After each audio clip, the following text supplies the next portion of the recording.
Selamat pagi saudara-saudara yang dikasihi Tuhan. Apa kabar hari ini? Sebelum kita mengawali aktivitas kita di hari ini, mari kita bersama-sama memuji dan mendengarkan firman Tuhan di dalam Wednesday Morning Spirit. Dan mari kita awali dengan bersama-sama memuji Tuhan melalui nyanyian Sudahkah yang terbaik kuberikan.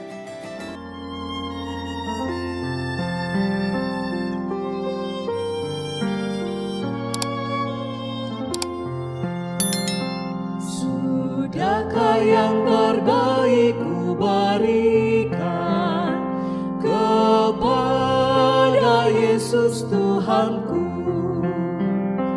Besar pengorbanannya di Kalvari, diharapnya terbaik dariku.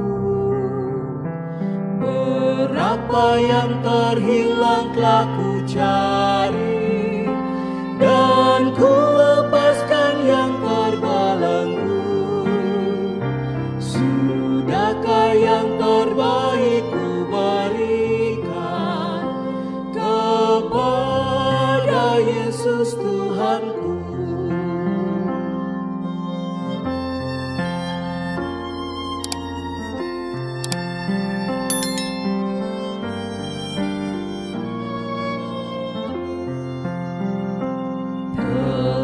Ku perhatikankah sesama, atau ku biarkan tegar? Ku patut menghantarnya pada Kristus, dan kasih Tuhan harus ku sebar. Serapa yang terhilang telah ku cari, dan ku lepaskan yang terbelenggu. Sudahkah yang terbaik ku berikan kepada Yesus Tuhanku. Kita akan mendengarkan firman Tuhan. Tetapi sebelumnya mari kita menyiapkan hati, menyiapkan pikiran kita dengan bersama-sama kita berdoa. Mari kita berdoa. Maha besar Tuhan dan Allah kami di dalam Tuhan Yesus Kristus, kami saat ini akan mendengarkan firman-Mu. Kuasailah kami dengan Roh Kudus-Mu, sehingga firman itu menjadi kekuatan dalam kami, melakukan aktivitas kami, baik hari ini maupun di dalam hidup kami. Hamba-Mu ini berkatilah, apa yang Ia sampaikan hanyalah seturut kehendak Tuhan. Dalam nama Tuhan Yesus kami berdoa. Amin. Firman Tuhan diambil dari Lukas 22 ayat 24-30. Terjadilah juga pertengkaran di antara murid-murid Yesus. Siapakah yang dapat dianggap terbesar di antara mereka? Yesus berkata kepada mereka, raja-raja bangsa-bangsa memerintah rakyat mereka, dan orang-orang yang menjalankan kuasa atas mereka disebut pelindung-pelindung. Tetapi kamu tidaklah demikian, melainkan yang terbesar di antara kamu hendaklah menjadi sebagai yang paling muda, dan pemimpin sebagai pelayan. Sebab siapakah yang lebih besar, yang duduk makan atau yang melayani? Bukankah dia yang duduk makan? Tetapi aku ada di tengah-tengah kamu sebagai pelayan. Kamulah yang tetap tinggal bersama-sama dengan aku dalam segala pencobaan yang aku alami. Dan aku menentukan hak-hak kerajaan bagi kamu, sama seperti Bapakku menentukannya bagiku, bahwa kamu akan makan dan minum semeja dengan aku di dalam kerajaanku. Dan kamu akan duduk di atas tahta untuk menghakimi ke-12 suku Israel. Demikianlah firman Tuhan. Berbahagialah orang yang memperhatikan dan mendengarkannya. Haleluya, amin. Firman Tuhan pada saat ini dengan tema apa artinya makan dalam kerajaan surga. Di dalam ayat 30 dikatakan bahwa kamu akan makan dan minum semeja dengan aku di dalam kerajaanku. Saudara-saudara yang dikasihi Tuhan, setiap agama memahami dan mengajarkan tentang keselamatan. Keselamatan dalam artian bukan hanya hidup di dunia ini, tetapi bahkan ada kehidupan setelah manusia selesai hidup di dunia ini. Dan itulah yang lebih utama, yang lebih abadi, kekal.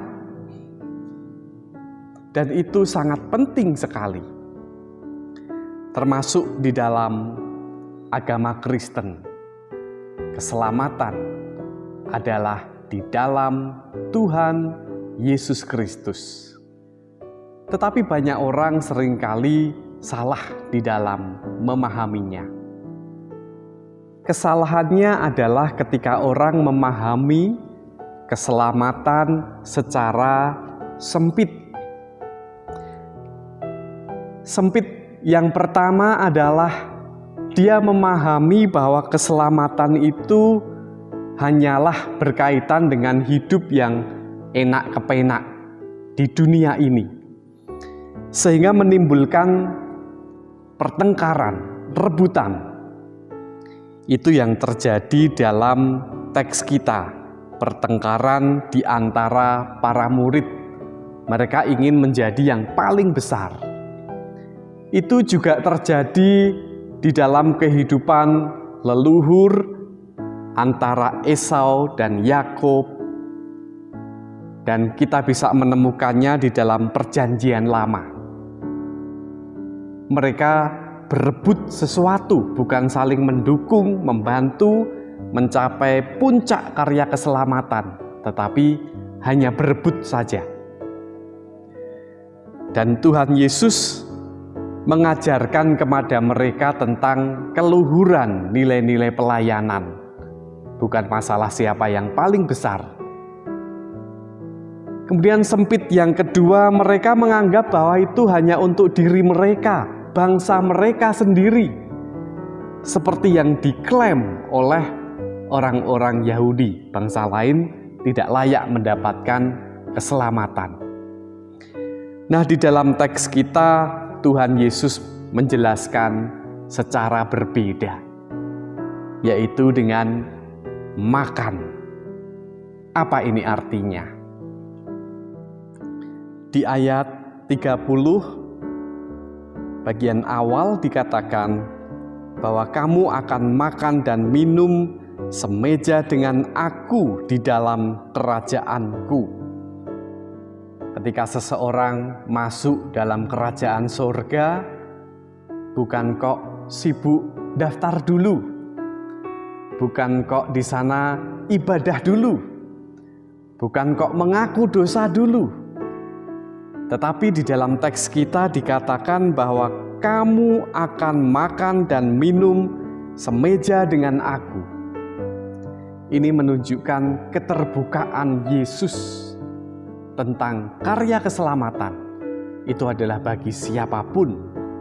Yang jelas bahwa Tuhan Yesus adalah sumber iman dan Dia juga adalah teladan hidup. Setiap orang yang sungguh-sungguh beriman, berjuang untuk meneladaninya, Tuhan terbuka. Seseorang yang mengaku dosa, menerima Tuhan Yesus sebagai juru selamatnya, Tuhan Yesus akan terbuka menerimanya. Pintu tidak ditutup oleh Tuhan Yesus. Tuhan memberkati. Amin. Marilah kita menghadap Tuhan di dalam doa. Ya Tuhan, kami datang kepadamu bersyukur Engkau adalah Allah yang baik. Engkau mengajarkan banyak hal yang begitu baik, bahkan memberikan teladan pada kami. Kami menyerahkan pergumulan kami ya Tuhan, anak-anak kami dalam studi mereka, ekonomi dan pekerjaan kami. Bagi yang sakit, Tuhan sembuhkan. Bagi yang saat ini memiliki beban hidup, Tuhan beri jalan keluar. Juga pelayanan di gereja-Mu ya Tuhan, dimanapun berada Tuhan berkati. Baik itu dalam kesaksian, pemeliharaan iman, organisasi, pembangunan, keuangan. Berkat Tuhan senantiasa melingkupi dan menyertai mereka. Kami juga berdoa untuk bangsa dan negara kami, para pemimpin-pemimpin kami, dan seluruh rakyat Indonesia. Karuniakan hikmat untuk kami mengatasi masalah-masalah bangsa kami. Bangkit dari COVID, ekonomi, sosial, pendidikan, pengelolaan sumber daya alam, Tuhan yang memberikan kemampuan pada pihak-pihak terkait. Kami berserah selalu kepadamu. Inilah doa kami ya Tuhan, ampunilah dosa dan kesalahan kami. Dalam nama Tuhan Yesus kami berdoa. Amin.